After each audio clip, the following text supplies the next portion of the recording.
नमस्कार मित्रांनो, हा क्वेश्चन आपला 2 फेब्रुवारी 2025 ला झालेल्या कंबाईन ग्रुप बी पूर्व परीक्षेला विचारण्यात आलेला होता.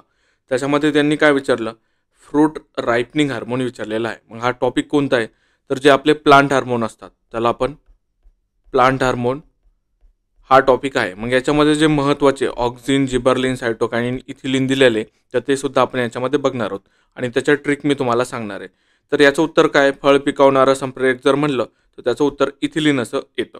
आता कसं लक्षात ठेवायचं इथिलिनला, तर इथिलिनला तुम्ही फक्त ईट लक्षात ठेवा किंवा याला आपण म्हणतो की आद्याक्षरं लक्षात ठेवा. सगळ्या याला मी तुम्हाला आद्याक्षरानेच सांगणार आहे. ईटपासनं तुम्ही हे ई लक्षात ठेवा आणि हे ईट आणि इथिलिन लक्षात ठेवा. आपण फळ पिकल्यावरतीच खातो ना, तर त्या अनुषंगाने लक्षात ठेवा. पुढचे तुमचं ऑक्सिन, तर ते सेल इलॉंगेशनचं काम करतं. म्हणजे काय, तुमची सेल आहे अशी तर ती वाढत जाणार, तर त्याचं काम हे इथिलिन तुमचं ऑक्सिन तुमचं करतं. पुढचं हार्मोन आहे तुमचं गिबर्लिन. आता गिबर्लिन कसं लक्षात ठेवायचं, जर्मिनेशन लक्षात ठेवायचं. काय करतं गिबर्लिन, गिबर्लिन सीड जर्मिनेशन करतं, प्रमोट करतं ते तुमच्या सीड जर्मिनेशनला. तर जी फॉर गिबर्लिन आणि जी फॉर जर्मिनेशन लक्षात ठेवायचं. पुढचं आपलं सायटोकायनिन, सायटोकायनिनचा सी आणि सेल डिव्हिजनचा सी लक्षात ठेवायचा. आणि सायटोकायनिन काय करतं, मग सेल डिव्हिजन करतं, हे लक्षात ठेवायचं. आता बाकीचे सुद्धा आपण इथं बघून घेऊयात. तर सेल इलॉंगेशनमध्ये 3 गोष्टी काम करतात. एक तुमचं ऑक्सिन आहे, गिबर्लिन आहे, दोनच आहे, ऑक्सिन आणि गिबर्लिन तुमचं प्रमोट सेल इलॉंगेशन.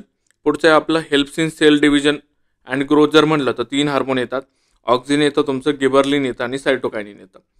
फक्त तुमचं जर म्हणलं की सीड जर्मिनेशन, तिथं एकच येणार, गिबर्लिन येणार तुमचा. फ्रूट रायपनिंग जर म्हणलं तर तिथं सुद्धा तुमचा एकच हार्मोन येणार, इथिलिनवाला. पुढे तुमचं मेंटेन सीड डॉर्मन्सी जर म्हणलं तर तिथे सुद्धा तुमचा एकच हार्मोन येतो, त्याला ॲब्सिसिक ॲसिड आपण असं म्हणतो. हे लक्षात ठेवायचं, ॲब्सिसिक ॲसिड. आणि पुढे प्रमोट्स ॲब्सेशन, म्हणजे तुमचे पानं वगैरे वाळल्यानंतर ते कट करायचं काम जर कोणतं हार्मोन करतो तर ते सुद्धा तुमचं ॲब्सिसिक ॲसिडच आहे, जे की आपण वरती ऑप्शनमध्ये बघितलेलं नव्हतं.